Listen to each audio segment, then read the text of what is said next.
Hello and welcome to this lecture about the first three grammatical subjects discussed in the Market Leader course book. So the black book that you are by now hopefully familiar with. So as I explained in the introduction lecture, each chapter or each unit of the Market Leader book consists of a fixed number of subjects or components. Namely, there's a vocabulary part, there's a reading part, a language review part, which is what this lecture is all about, and finally there are a number of writing assignments which are of interest to you. So in today's class I'll try to explain to you the three assignments or the three most important components involved in these chapters, and to provide you with an additional. The table of contents of today, or of today's session, is all about these subjects. Idioms, or idiomatic expressions if you like, noun compounds and noun phrases, multi-word verbs, and last but not least, I would like to refer you to pages 146 through 151 of the Market Leader course book, because on these pages you'll find more elaborate explanations of each of these grammatical subjects. So if after this video lecture, and after having consulted the language review components of each chapter, you still have additional questions or are in need of extra examples, please go to the back of the Market Leader book.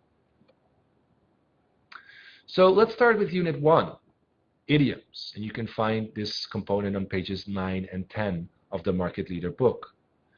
Well, idioms, or sometimes called idiomatic expressions, are very much culturally influenced.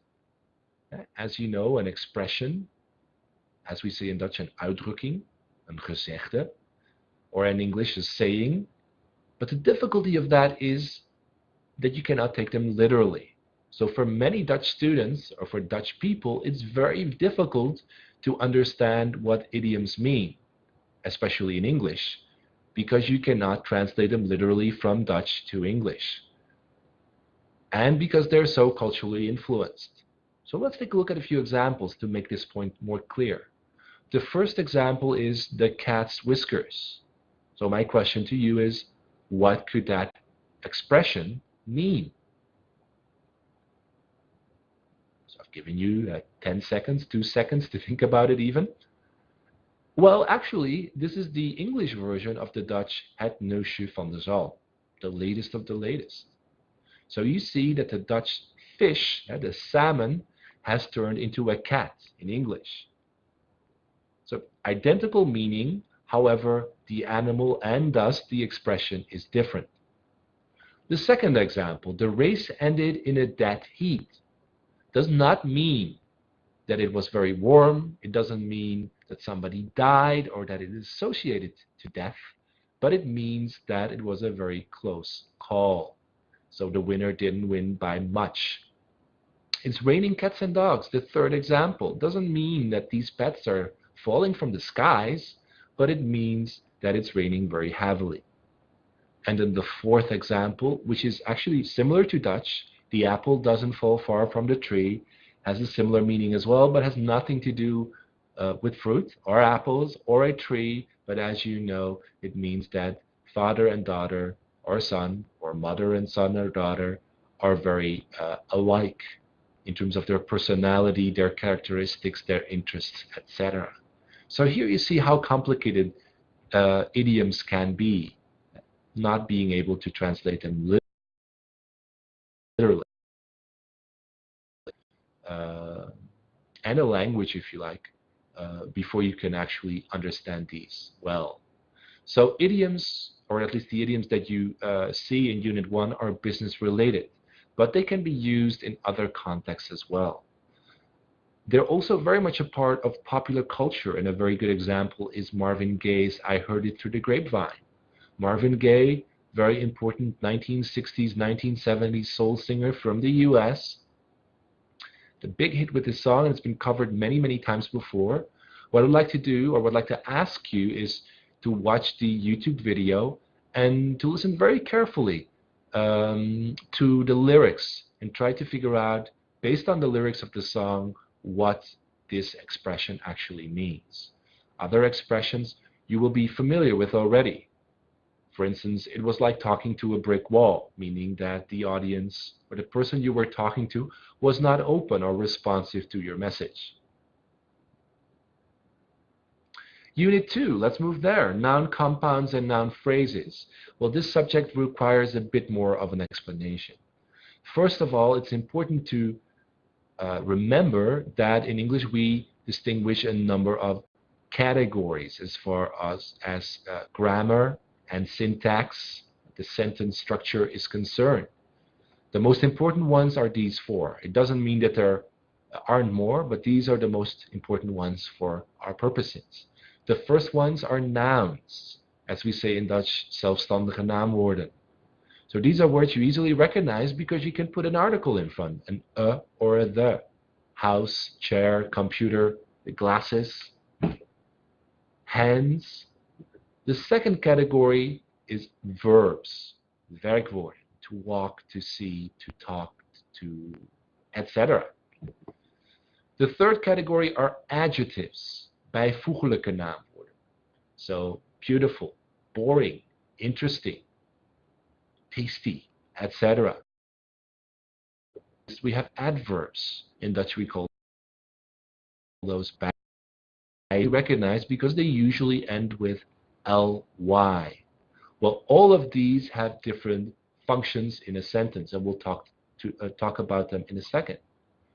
So except for the verbs, all other three categories are relevant for the discussion about noun compounds and noun phrases. So let's talk a little bit about what they are. Well, noun compounds are nothing more and nothing less than a combination of two nouns. So you put them together and create a new word out of that. So you put the two nouns together, and the second noun, or the noun that comes last, functions as the most important noun, the most important zelfstandig naamwoord. And then the first noun, the one that comes first in the sentence, actually gives meaning to the second noun. So actually it functions as an adjective, as een bijvoeglijk naamwoord. So this may seem a bit abstract to you, so let me give you examples to make this more clear. The first one is a sales report. You see that these are individually nouns. The sales of a team, the sales of a company, the sales, so a noun. But the report is also a noun. But putting them together creates a noun compound, a noun combination, and you see that the first noun tells us what kind of report it is, namely a sales report. Report is the head noun, the most important noun. And you see the same happening in example 2, a sponsorship deal. Individually they're nouns, but glued together they're a noun compound, and then sponsorship tells us what kind of deal it is. Example 3, a press conference. The press and the conference are individual nouns, but press tells us what kind of conference it is. A guest lecture. What kind of lecture is it? It's a guest lecture. A lecture given by a guest. And computer glasses. What kind of glasses are they? Are they reading glasses? Are they computer glasses? So what kind of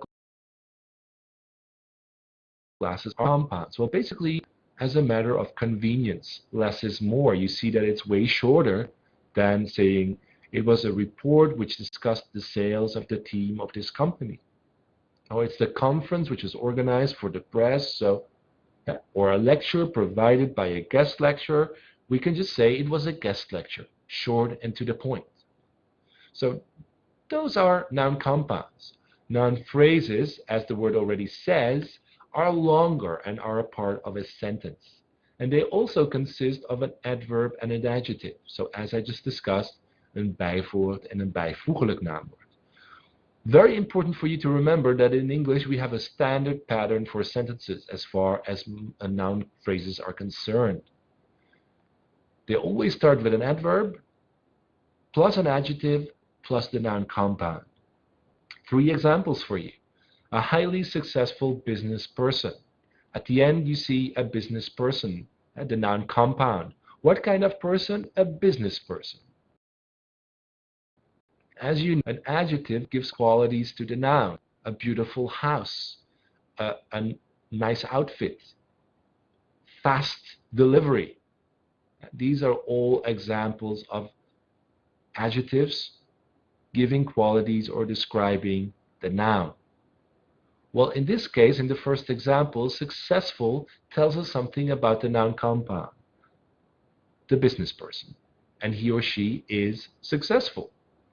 And then at the start of the sentence, or of the phrase, I should say, you see the adverb ending in most cases with ly. Of course, there are exceptions, but for now, it's important that you know that mostly they end with ly. And you see that this person, he or she, is highly successful. So you see highly something about successful, and successful says something about the business person. So highly means how successful that person actually is. An extremely boring guest lecture. Boring, which describes or gives qualities to the guest lectures, a qualification. And then it tells you that it's extremely boring. So how boring is it? It is extremely boring. And then the sales report, it's informative. How informative is it? It's fairly informative, which means that it's a bit informative. So this is the standard structure of phrases, noun phrases in particular in English. So it's important to bear this in mind when doing the exercises in the course book. The third and final subject of today's lectures deals with multi-word verbs. So as the name already says, these are verbs, werkwoorden, which consist of more than one word. Most of the time, one additional word, usually a preposition, in voorzetsel, and they are used in informal English. However, in some cases, multi-word verbs can also consist of more particles. An example, for instance, would be, I look forward to seeing you soon, or look is followed by forward and to, two particles. In English, we make a distinction between transitive and intransitive verbs. Not important to remember these terms, but it's important to understand the examples, because in one, transitive verbs, they require an object, een leidend voorwerp. So in the example, we will set up a new company, we need the object, a new company, to give the sentence meaning. You cannot say we will set up because you wonder what. The intransitive verbs don't require an object. So an example is, the plane has taken off. Well, that sentence provides us with all the information we need. That's all we need to be able to understand the sentence.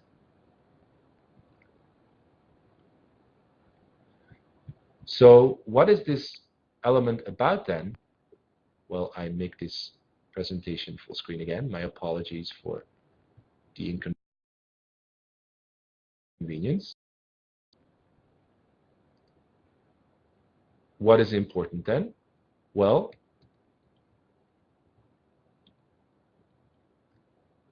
at least you see how technology works.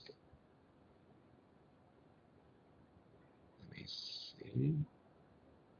There we go.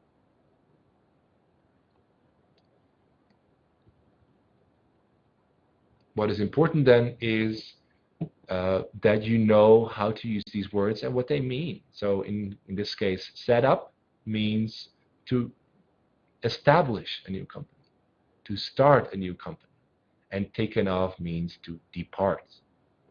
So hopefully, with all this in mind, I've given you enough information to be able to understand these subjects. However, if you have additional questions, please feel free to send me an email, and if necessary, I can devote an extra session to these subjects. So with that, I'd like to thank you very much for your attention. Thank you for a next discussion.